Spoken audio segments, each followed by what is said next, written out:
It was a bizarre moment in the 2012 presidential campaign. Just hours before real estate mogul and reality TV star Donald Trump announced his endorsement for a Republican candidate, advisors of Newt Gingrich were spreading the word that they would receive the nod. Well, they didn't. Mitt Romney did. So joining us to discuss what went wrong, along with a preview of the Nevada primary, is Joe Williams. He's a reporter for Politico. Thanks for being with us, Joe. Yeah, my pleasure. You have to smile just because, I mean, we can't make this up. This is nuts. No. So first of all, how did Newt Gingrich and his campaign get this so wrong?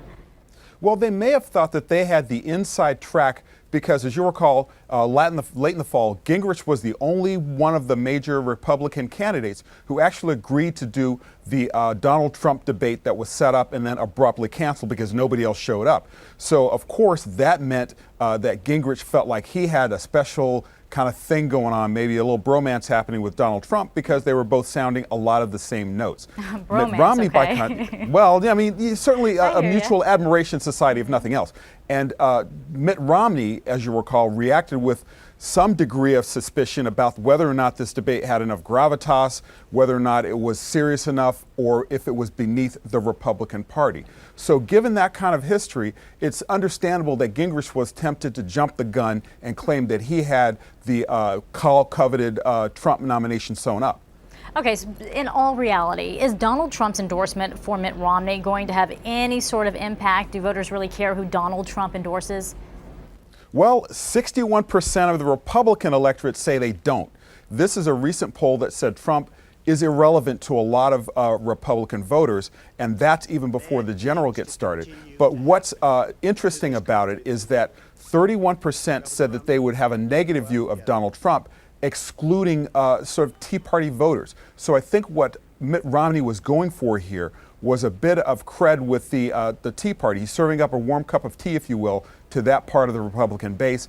Donald Trump's a birther. He suspects the president. He's against a lot of the initiatives that President Obama has taken out and was a harsh critic of the White House. So that would play well with the base that Mitt Romney has struggled to attract because they don't really believe in his conservative credentials. Well, here's what's interesting. Trump had not really shown much enthusiasm for Mitt Romney in the past. So why do you think he endorsed Romney over the other candidates?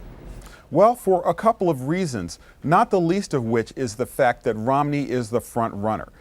He's the guy who everybody expects to get the nomination one way or the other through a short contest or a long drawn out one. Certainly Trump always likes to associate his brand, as he calls it, with winning, with success. He had harsh words for Mitt Romney back in the fall, calling him a job destroyer, calling him somebody who was a small businessman who destroyed things, as opposed to Trump, who was this great empire builder of industry. So that was kind of in the past. That was then, this is now. Now is Mitt Romney's in the lead.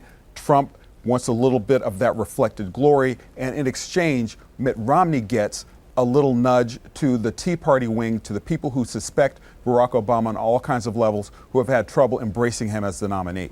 So how does Gingrich get his momentum back, especially since his second place finish in Florida? Well, very carefully. I mean, after the appearance with Romney and Trump, which, by the way, kind of obscured one of Mitt Romney's big gaffes of the day, which is saying that he's not concerned about the poor because the safety net is so well crafted that they'll get taken care of. That was kind of relegated to the background by the showmanship of appearing with Trump, even though it had all the scripted entourage of a Vegas quickie wedding. What Gingrich has to do is hang on until the early spring, hang on until March, when the southern swing of the Republican nomination tour gets in full effect. He's got a good opportunity in Tennessee, Georgia. He's a son of the South, so to speak, represented Georgia in Congress, so that's his ace in the hole. Whether or not he can hang on long enough where there's no debates and kind of an arid landscape for him remains to be seen. So looking forward, who do you think is going to come out on top in Nevada? Well, it's looking, for all intents and purposes, like Mitt Romney again. A lot of people were saying that Ron Paul had a special kind of in there because he finished in second place in the caucuses last year. Very fervent organization, very strong following. But the polls indicate that Ron Paul has slipped back to a distant second or even third, depending on which ones you look at. Odds favor Romney. He's got the money, he's got the organization, he's got the momentum. All right, Politico's Joe Williams. Joe, thank you so much. My pleasure.